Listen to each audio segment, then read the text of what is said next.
Buenas tardes, mis amigas y mis amigos. Bienvenidos una vez más a este su programa Careo, que ya es una costumbre. Don Osvaldo Santana. Don Lito Santana, ¿cómo va? Yo estoy bien, Saludos, bien. amigos. Aquí de nuevo con ustedes, en Careo. Tú dices que como cada sábado. Exactamente. Queremos empezar con un acontecimiento que sacudió, ¿verdad?, la República Dominicana, el fallecimiento de doña Rosa Gómez de Mejía, ex primera dama de la República, pues era la esposa de don Hipólito Mejía, y que aunque no era una mujer que se puede decir vinculada al afán político, como lo dijo su propio compañero de vida, Hipólito Mejía, sí era una mujer tan decente, educada, suave. Tuve nada más una ocasión así cerca, en una actividad que ella estaba presente, de darle la mano y de saludarla. ¿Cómo está, doña Rosa? Una mujer muy afable, Osvaldo. Y todo el mundo, independientemente del aspecto político, de la bandería política, de las contradicciones existentes, se sintió acongojado y logró ser tendencia de inmediato en las redes, no solamente por su fallecimiento, sino por toda la solidaridad que recibió la familia Mejía, en este caso Mejía Gómez, ¿verdad? Sus hijos, 4 muchachos, dicen ellos muchachos, ya son gente de mucha edad. De verdad que nos unimos al pesar. Sí, claro, nos unimos al pesar de la, como tú acabas de decir, de la familia Mejía Gómez. Yo no la traté, pero la veía, ella transmitía esa tranquilidad, esa paz, decencia, ¿no?, hacia los demás. Sin embargo, aunque no la traté, ella era como tan especial que uno de los fotógrafos con los cuales yo he trabajado le hizo una imagen que me pareció tan buena, me gustó tanto, y yo la mandé a editar y la ampliamos y la convertimos, digamos que en un cuadro, un retrato, debió ser como de 20 por 20. Okay. Y se lo donamos. El medio en que yo trabajaba, no buscábamos nada, pero la foto era tan buena que no queríamos que se perdiera, y si la hicimos llegar a su despacho, yo creo que fui yo mismo quien se la entregó, en su despacho de la Avenida Bolívar. Fíjate que ella fue una primera dama que ejerció ese rol, la primera, digamos, en los tiempos de la democracia moderna, se puede decir así, porque no había primera dama, el presidente Balaguer gobernó sin primera dama. Y después, si bien estuvo René Clan de Guzmán, pero ella le dio ese dinamismo, ¿verdad?, a ese despacho. Entonces estaba ahí en la Bolívar, casi Tiradentes. Y bueno, ¿tú te recuerdas de Isidro Rodríguez, el matemático? Claro que sí. Fue el canal, un hombre muy de esa familia. En el Nuevo Diario, Isidro Rodríguez. Sí, fue el canal que posibilitó que le entregáramos esa imagen a doña Rosa Gómez de Mejía. Así es que nuestro pesar a la familia, a don Hipólito Mejía, a sus hijos, ¿verdad?, que son todas personas honorables y correctas, don Ramón Hipólito, Carolina, Felipe y Lisa Mejía Gómez. Una pena, la verdad. Sí, bueno, paz a sus restos y nuestras condolencias, como ya lo hemos expresado, a los familiares. Bueno, entonces, Osvaldo, también en esta semana hubo un acontecimiento, o salió a la luz pública, un acontecimiento que sorprendió a mucha gente. Particularmente a mí me sorprendió, que fue el caso de Pepe Goico, el ex coronel de los tiempos de Hipólito Mejía, muy conocido durante la gestión de su gobierno por varios acontecimientos a su alrededor. En ocasiones estuvo involucrado en escándalos de escándalos incorrectos, ¿verdad?, de conductas incorrectas. Se le vinculaba a temas que al final siempre, no sé, leyendo esas crónicas salía como absuelto, no, aunque se pasó algún tiempo detenido, no así condenado definitivamente. Creo que en la Lotería Nacional, Osvaldo, fue uno de esos casos en el que en los tiempos tú recuerdas a Mazurca, que esos Claro. escándalos de ese tiempo, él sonó en este caso. Después, cuando la crisis de Baninter, como el manejo de una tarjeta de crédito que le había asignado ese banco para la llamaron la Pepe Card. La Pepe Card, correcto, se le había entregado al presidente Hipólito Mejía como un agrado de ese banco para algunos gastos. Más que al presidente Hipólito Mejía, en realidad fue, digamos, al equipo de la seguridad, para los gastos del equipo de la seguridad. Okay. Del presidente. Eso fue en los tiempos del Banco Intercontinental, el Baninter. Y bueno, esa tarjeta llegó un momento que llegó a 800 millones de pesos en consumo. Sí, la reventaron. Y entonces, luego, con este caso de Quirino, el apresamiento de Quirino, que le vendieron un helicóptero, un colibrí. Si recuerdo bien, eso fue a los tribunales porque habían otros funcionarios involucrados. Pero ahora vemos que le están... Para poner de nuevo los ramos. Bueno, tiempo después, en el 2004, el Goico Guerrero fue retirado. Sí. Durante la administración del expresidente Leonel Fernández. Presidente Leonel Fernández. En el segundo periodo, sí, 2004, 2008. 2004, el término del periodo anterior, sí, casi. Sí. Pero la cuestión es que vi ahí al abogado defensor del señor Pepe Goico, a Manuel Pérez, sí, que ha dicho que realmente cuando él sale de las Fuerzas Armadas, él apenas le faltaban días para cumplir los 20 años, que es el tiempo de retiro, para poder salir con los derechos que se adquieren, ¿verdad?, al paso de su carrera. Entonces, después vi también que el general Paulino Sen declaró que ya en 2019, Pepe Goico había sido resarcido y se le hizo un pago por los meses que había dejado de cobrar después, eso fue durante la administración del presidente Danilo Medina, y que él no entendía que ya el Estado había cumplido con su obligación. Sin embargo, precisamente el abogado Pérez ha dicho que no es así, le ha reclamado a Paulino Sen que presente la prueba. Manuel Pérez, Manny, yo creo que Manny, si es Manny es amiguito mío, por ahí del sur, de esas tierras, más allá de Neiva, que si es así, que presente las pruebas. Ahora, estos son, digamos, los hechos. El asunto es que lo que destapa esto es la sentencia del Tribunal Superior Administrativo, la 030-042 del año pasado, mediante la cual se le reconocen los derechos al coronel Pepe Goico y se pide su reintegración y un resarcimiento por el monto de los acumulados durante el tiempo que estuvo fuera de la institución. Es un tema espinoso, digamos que esta es la parte política, las implicaciones institucionales que habría que ver, porque esos fueron los hechos, porque fíjate qué cosa, una demanda como esa ante un tribunal, tú sabes a quién es que demanda, a las Fuerzas Armadas, ahora se llama Ministerio de Defensa.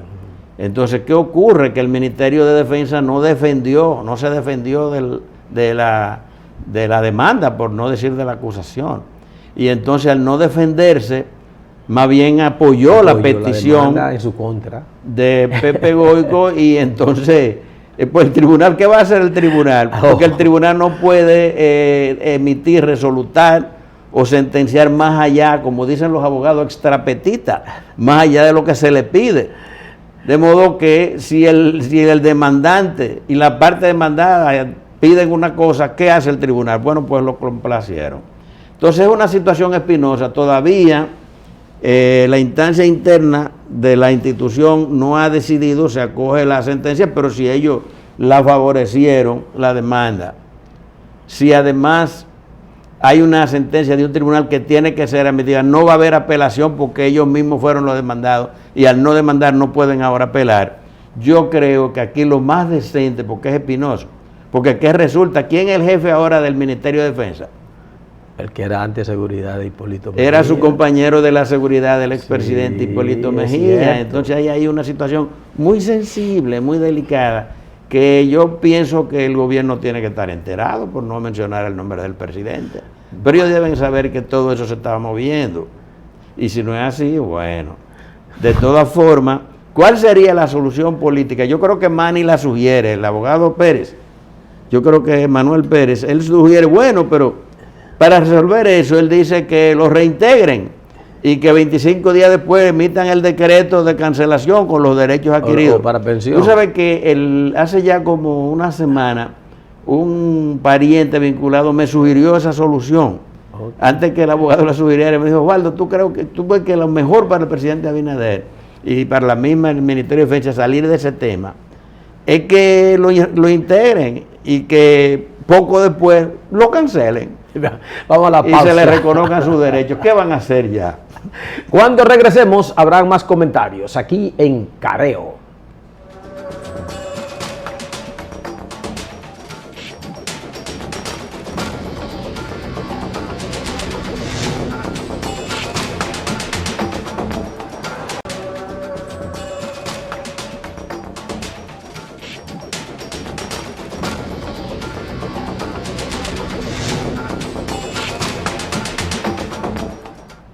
Bueno, estamos de regreso acá con ustedes en su programa Careo. Seguimos tocando el tema de una u otra forma vinculado, ¿verdad?, a esto que está pasando en la política nacional. Por fin, Osvaldo, el Partido Revolucionario Moderno decidió irse a la convención de delegados como método para la selección de sus funcionarios. El pasado sábado. Era un asunto que era el sábado o el viernes, pues.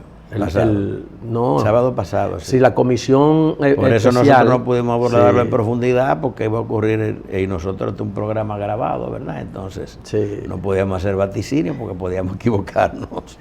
Pero como se veía, creo que tú llegaste a plantear, a orillar la posibilidad de que iba a ser por el método de la convención de delegados. Hacía mucho que eso no se usaba en el PRD, que es como el PRM como la continuación de lo que es lo que era el PRD en ese momento.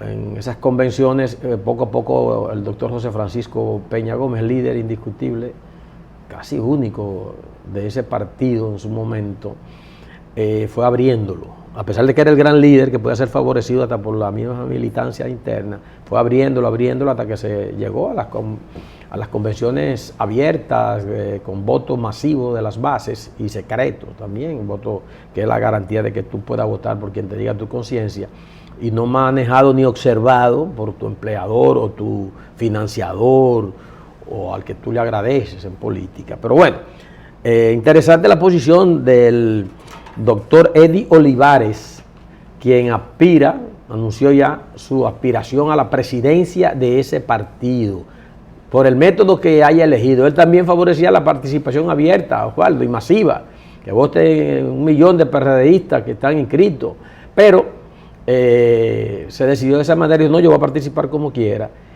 Y es interesante lo que planteó con relación a las modificaciones estatutarias. Él dice que el presidente actual, el señor Paliza, que es el secretario administrativo, dicen ministro también de la presidencia, es el presidente del PRM también. Y si aspira a seguir como presidente, tendría que pedir una licencia, según Eddie Olivares, que fue el presidente de la comisión que reformó estos estatutos del PRM. Y él dice que si no hay nadie que lo ha anunciado, Paliza no ha dicho que se quiere continuar, no está diciendo que va a reelegirse. Él no tiene competidor, entonces. Bueno, sobre todo porque todavía el que podría ser un competidor interno, que también había proclamado su voluntad de aspirar a la presidencia del PRM, el doctor Guido Gómez Mazara, no ha dicho que participará en esta modalidad de convención, sino por el contrario, que va a recurrir a la instancia del Tribunal Superior Electoral, impugnando la decisión de la Asamblea mediante la cual se decidió ratificar lo que había decidido la Comisión Ejecutiva de celebrar la convención mediante la representación delegada, ¿verdad? Un grupo de personas elegidas, se supone, por la base directa en representación de los comités, escoger a sus dirigentes. Es lo que ha decidido el partido, pero él ha optado por la vía judicial, en lo cual ha acumulado bastante experiencia ya, ¿verdad? Porque ejerció bastante esa práctica durante su permanencia en el Partido Revolucionario Dominicano. Como tú has dicho, Eddie Olivares está decidido a ir a cualquier modalidad. Pero Eddie Olivares parece que cuenta con algo y tiene sus razones. La decisión de realizar la convención mediante la representación delegada, esa es la famosa convención de delegados, fue aprobada esa decisión prácticamente con la universalidad de los votos de los concurrentes, un 97%. Entonces imagínate, siendo así, él debe saber a lo que va, y parece un consenso entre las dos tendencias principales que participan del PRM, porque hay que reconocerlo. Está el presidente de la República, que es el principal líder del PRM, y está el expresidente Hipólito Mejía, que es la otra vertiente, pero que ahora tiene una línea unificada. La actual dirección del PRM es precisamente producto de un acuerdo consensuado entre Hipólito y Abinader. Abinader puso, ¿recuerdas? Puso a Paliza, e Hipólito Mejía puso a Carolina como secretaria general, Paliza como presidente y Carolina como secretaria general. Entonces, ¿qué pasa? Olivares es orgánico, es un hombre de la corriente de Hipólito y viene actuando, digamos que en el partido. Yo creo que si él ha decidido participar es porque, entiendo, cuenta con el aval de la tendencia de Hipólito Mejía, que es bastante fuerte. Y yo creo que después de lo que ha pasado con él, que el presidente, o no sé si fue que a él no le interesó, no lo consideró para ningún cargo, y él expresó claramente que quería ser, no sé si tú recuerdas, el presidente de la Junta Central Electoral, pero no pasó porque el presidente Abinader insistió en que para ser presidente de la Junta Central Electoral él prefería, él abogaba porque no fuera una persona vinculada a partido político alguno. Entonces, siendo así, y dado el hecho de que el otro aspirante a la presidencia no se ha presentado y que el ministro administrativo parece que está impedido, lo más probable es que lo elijan a él. Y sería un buen candidato, porque un buen presidente del PRM, porque el señor Olivares es un hombre tranquilo, equilibrado, muy correcto, no anda insultando a nadie ni nada. Y yo creo que le haría bien, y creo que pese a la diferencia por la cuestión de su aspiración a presidir la Junta y no fue complacido, pese a eso él ha sido después muy correcto frente al presidente, no ha reaccionado de manera airada, no ha utilizado términos fuertes ni nada, simplemente aceptó la decisión, obviamente a disgusto, pero lo aceptó. Y ha seguido interactuando con las estructuras del partido, y como tú dijiste, él fue parte de la comisión que trabajó en la reforma de los estatutos del PRM. Vamos a la siguiente pausa comercial. Cuando regresemos, habrán más comentarios en este subprograma Careo.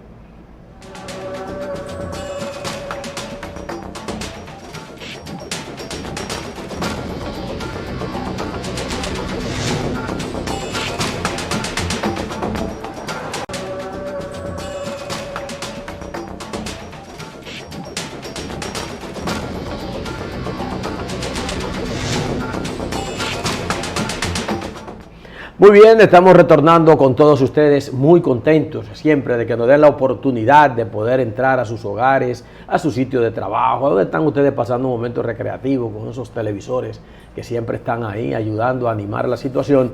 Y nosotros entonces, que es un privilegio que podamos interactuar de esta manera. Y también la gente que nos sigue por las redes. Por las redes sociales, exactamente. Facebook, pues también estamos en Twitter. Alguna reproducción también que hace mucha gente a través de sus WhatsApp. Bueno, Osvaldo, la Junta Central Electoral acaba de visitar lo que se llama las circunscripciones para el voto dominicano en el exterior. Son 3 circunscripciones donde está ubicada la mayor cantidad de dominicanos en tierras lejanas. Una primera circunscripción está en lo que ellos llaman el Estados Unidos sin Miami, para no abundar mucho. Miami entonces pertenece a una segunda circunscripción donde están las islas, ¿verdad? Las islas pequeñas donde muchos dominicanos... El Caribe oriental sobre todo. Sí, Centroamérica y algunos puntitos de Suramérica también. Y la tercera que está en Europa, allá en la zona más poblada por dominicanos, donde más dominicanos han ido a trabajar y a ganarse la vida, sobre todo con mucha fuerza, España. Madrid. Sí, con Madrid, Barcelona Valencia. y Valencia a la cabeza, donde hay equipos que se llaman Oficina Coordinadora para las elecciones en esas naciones. Entonces, primero se conforman estas oficinas y luego entonces viene ya los empadronamientos de la gente que quiere pues votar. Es significativo el voto en el exterior. Uno a veces dice, bueno, no, pero en realidad estamos hablando de cerca de, hay como 2 millones de dominicanos fuera, pero y registrados. Hay como 600,000 en las últimas elecciones, porque en cada proceso hay que validar de nuevo. O sea que el dominicano que está allá puede ser que haya regresado a su país, que haya emigrado a otra zona, y se hace como una actualización de esos padrones. Pero en las elecciones pasadas descendió la cantidad de votantes. Tú sabes que lo del COVID, claro, las reglas en muchos países, en Estados Unidos... No, pero que hubo una abstención generalizada casi sin precedentes en la República. Sí, apenas un 17%, 18% pudo ejercer ese derecho al voto, contrario al 2016, en el exterior sí, que fue masiva la participación, no como sucede aquí, pero votó alrededor casi de un 40%. Se trata dando ahora que ya no está la pandemia como antes, aunque no quiere decir que todavía no existe riesgo del COVID, de que sea mucho mayor, y por eso se ha comenzado con tiempo a organizar este voto. Son 7 diputados que se eligen, no se eligen senadores, ni se eligen alcaldes, ni nada de eso como aquí, pero se puede votar por los diputados de su zona y también de su circunscripción, y también por el presidente o la presidenta de la República. Y cuando votan, la última vez fueron creo que 159,000 personas, casi una provincia. En el 2016 fue solamente superado por 5 provincias acá. Ellos quedaron en quinto lugar con su voto en el exterior. O sea que no son 2 ni 3 gatitos. Son mucha gente que quiere votar y que quiere participar de su democracia. Bueno, lo único que yo debo agregar a eso es que hay que esperar que la gente que escojan en esas oficinas del exterior sean gentes decentes. Pues no sé si tú viste el escándalo en Nueva York, sobre todo, que hubo un fraude de los dineros de nosotros, el erario. Parece que corrió a raudales, y no en beneficio de las elecciones, ni de la Junta, ni del pueblo dominicano, sino que fue a parar a bolsillos. Es un caso que parece que parece que están por dejarlo así, pero eso debía tener consecuencias.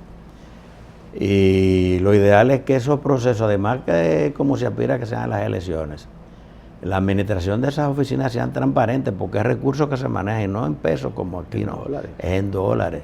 Cuesta caro montar esas elecciones. Hay quienes han dicho incluso que debería evaluarse eso del manejo, porque se prestan a muchas circunstancias esas de las oficinas en el exterior, pero también hay que decir que yo creo que también dan servicio junto a través de los consulados y quizás con algún apoyo, para no sé si se emiten certificados, copias de cédulas también. Y no sé si también acta de identidad, copia, cumplen esa función, siempre que sus incumbentes se manejen con transparencia y no se presten a malversar los dineros de los contribuyentes, que somos todos los dominicanos, incluso los mismos que tienen negocios aquí y que residen en el exterior y que de alguna manera, digamos, contribuyen al fisco a través de sus pequeñas o grandes empresas locales.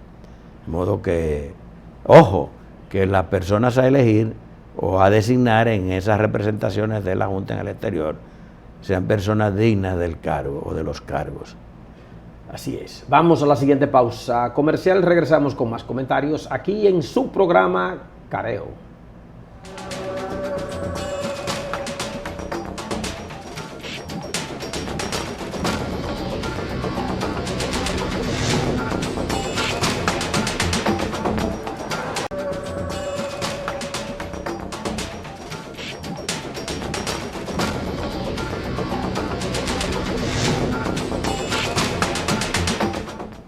Muy bien, estamos retornando con todos ustedes en Careo.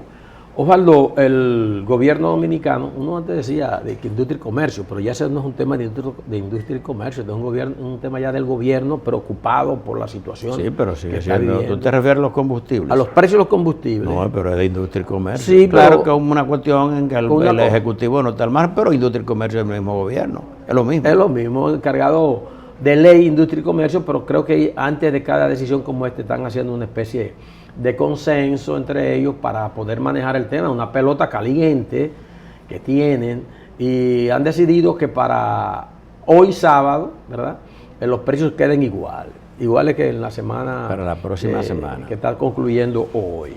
Me llama la atención mucho, esto no es un problema nada más de República Dominicana, ustedes saben que es un problema del mundo, con la situación de la guerra que se mantiene entre Rusia y Ucrania, uno dice en guerra, otro dice en invasión, otro dice en ocupación, en fin. El manejo de los combustibles a nivel mundial es un tema de mucha preocupación. Por ejemplo, en Estados Unidos, que siempre uno toma ese país como referencia, no creo que por comparación de tipo económica, sino como esa cercanía que hay entre nosotros. No, es nuestro referente. Geográfico, y también por la cantidad de gente, de dominicanos que viven allá.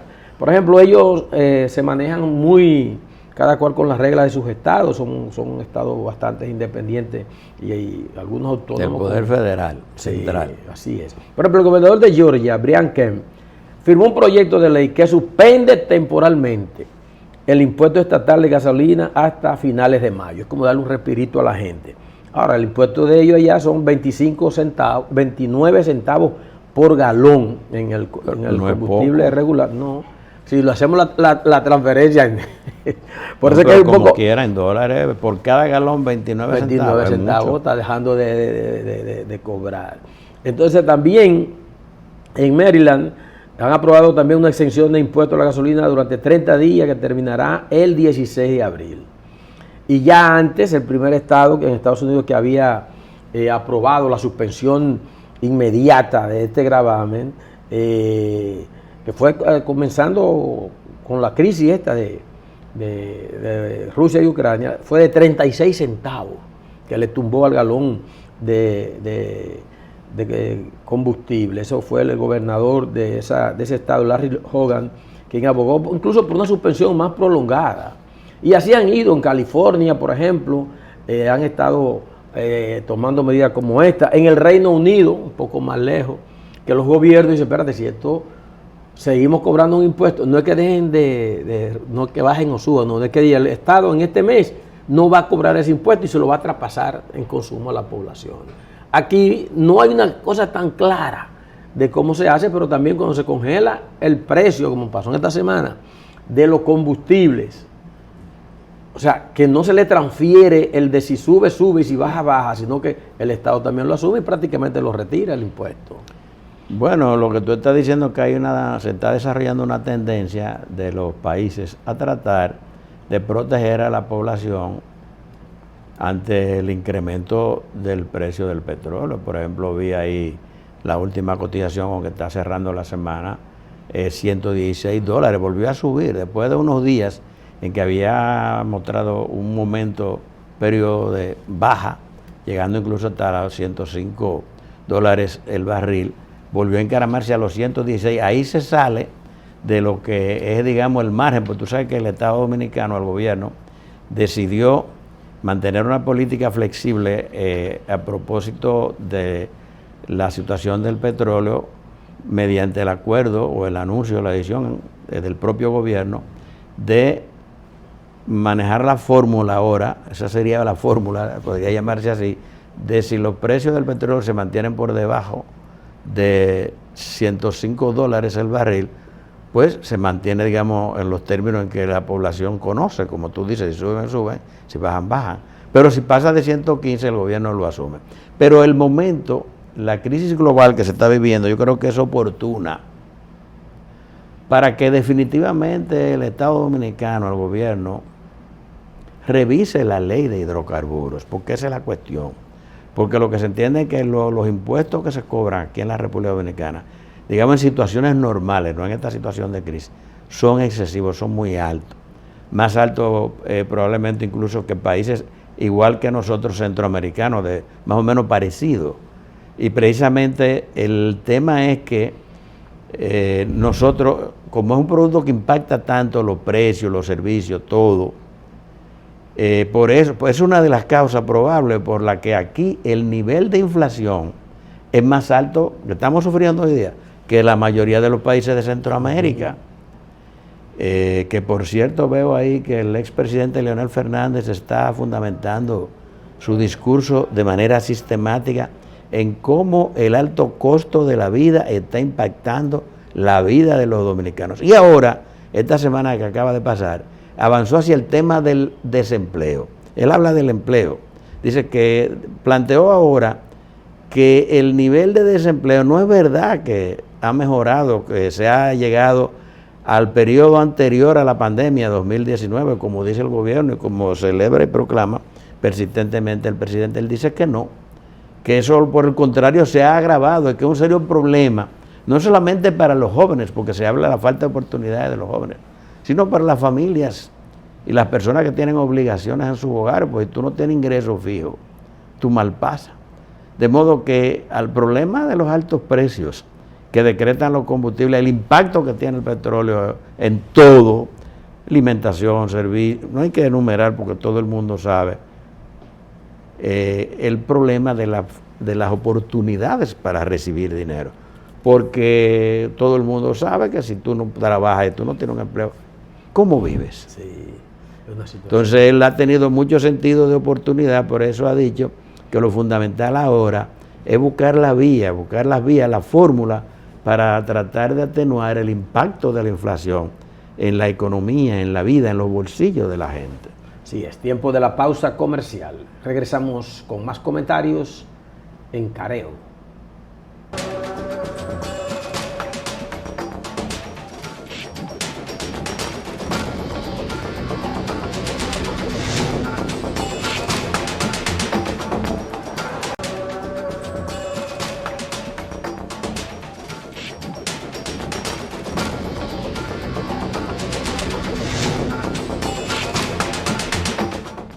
Muy bien, estamos retornando ya en la parte final de este programa Careo. Osvaldo, en la sección anterior estuvimos refiriéndonos al tema del desempleo, la situación de la carestía, del costo de la vida, y parece ser que se le va a abrir otro frente, hace mucho que está abierto, otro frente de reclamos al gobierno, ahora en la representación de la Asociación Dominicana de Profesores, ADP, que siempre es uno de los gremios que se ha mantenido más fuerte en la historia de la lucha gremial de República Dominicana. Tú recordarás esos grandes sindicatos que había, el del Citracode era el de la corporación, después había uno de los telefónicos. Sindicato de Trabajadores de la Corporación Dominicana de Electricidad, Citracode, y el de Codetel, que era famoso. Exacto. Y todos han ido desapareciendo en realidad, pero... ¿Tú te recuerdas? Douglas Jabún, el ingeniero, sí, que bueno, se ha hecho un experto en materia de currículum en la academia y fue un gran luchador. Bueno, ya él dejó esas actividades, pero sigue en su vida profesional como ingeniero. Y entonces esos gremios, bueno, mantiene el Colegio Médico Dominicano, CMD, en sus distintas directivas, sigue activo, pero la ADP no es fácil. La gran cantidad que tiene de afiliados, están planteándole al gobierno que le aumenten el salario. Hay un compromiso de por medio con eso. Con la ADP siempre he tenido mis reservas. Esta vez, en que su discurso es muy directo, es muy claro, están pidiendo simple y llanamente un aumento en sus sueldos, sus salarios de 25%. No recurren a lo que hacían antes, que te mencionaban un grupo de reivindicaciones, sí, para las escuelas, para los muchachos, etcétera, etcétera. Era parte. No. Ahora es nuestro salario. ¿Sabe qué esta vez yo respaldo? El reclamo de ellos. Como bien dice el propio gremio, que su posición de un ajuste de un 25% se puede considerar alto, bajo, lo que sea. El ministerio parece que le ha ofrecido un 7%, pero ellos comenzaron suspendiendo la docencia ayer viernes, eso no estuvo bien. Yo soy enemigo de la suspensión de la docencia, pero ellos tienen un camino largo, hay muchas vías. El primero es el diálogo y las presiones, los mítines, las concentraciones. todo eso es viable. Ahora, lo que yo creo que esta vez no está en discusión es que hay que aumentarle los salarios a los profesores. Aunque es verdad que durante la administración del presidente Medina y luego, me parece que también Abinader, el salario, el nivel salarial de los profesores ha cambiado casi exponencialmente, pero es que también con esta crisis del COVID, con la crisis ahora del petróleo, y cómo se han disparado los alimentos, todo lo que requiere la gente para vivir, ¿cómo tú le dices a los profesores que no? Hay que buscarle la vuelta. Sí. De modo que esta vez yo sí lo apoyo a los profesores. Hay que aumentarle los salarios a los profesores, igual que a los policías, que vi que el ministro del Interior, Chu Vázquez, el caballero Chu Vázquez, anunció que a partir de este mes, finalizando ya marzo, va a ser vigente. Y bueno, yo pienso que ahora el 25. Mañana 25, este sábado, sí, que deben haber cobrado el primer aumento, ¿verdad? Sí, que los profesores se merecen un ajuste, ¿verdad? Que busquen la fórmula, que no afecte el plan de la enseñanza del año escolar, pero de que hay que subírselo, hay que subírselo. Y el gobierno puede ir compensando que también se le han disminuido algunos gastos, por ejemplo el COVID, que había una gran cantidad de dinero dedicada, ¿verdad?, a la pandemia, que no se ha ido el COVID, aunque se registran casos leves, pero todavía están registrándose. Se siguen perdiendo vacunas. Sí, de un manejo ahí para tratar de balancearse. Y en sentido general, Osvaldo, en sentido general, la situación del valor del dinero frente a la compra, aunque dicen las aseguradoras de pensiones, la AFP, que el peso se ha fortalecido, pero es frente al dólar. Ahora no se ha fortalecido frente al saco de arroz, ni a la libra de habichuela, ni al galón de aceite. Eso sigue aumentando. Por lo que es justo, ya no solamente pensando en los profesores o en los policías, que se hagan sus reajustes correspondientes. Sí. Bueno, el programa Papaya pasó listo, pero se quedó Ucrania. El escándalo nuevo ahí, la nueva versión de que, como se pensaba al principio, el atentado, según la investigación privada, fue contra David Ortiz, no contra el famoso Sixto David Fernández. Y también, qué sé yo, un montón de temas menores, pero será quizá materia de más adelante.